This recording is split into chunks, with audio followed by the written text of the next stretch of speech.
नमस्कार, प्रणाम। आप सब भोजपुरिया जहान की। हर इंसान की ज़िंदगी में कुछ ना कुछ कहानी होला, वो चाहे एक आम आदमी हो या एक सुपरस्टार हो। तो हर बात बोलना क्या है, ये गाना ही मतलब मेरे जीवन में हम जितना गाना गाए हैं उसमें ये गाना बहुत मायने रखता है। और सबसे खुशी मुझे ये मिलती है कि मैं भोजपुरी जहान के बीच में, हिंदुस्तान के किसी भी कोने में हम खड़े होकर अगर सैड सॉन्ग गाते हैं और हमारा समाज ताली बजा देता है, ये हमारे लिए सौभाग्य की बात है। तो बहुत दिन के बाद हमारा सैड सॉन्ग आप सबके बीच में आ रहल बा, जौने सॉन्ग के नाम बा मुलाकात जिंदगी पार्ट 2। पूरा भरोसा बा कि आप सबके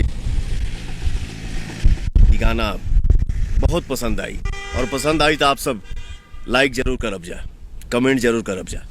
जय हो।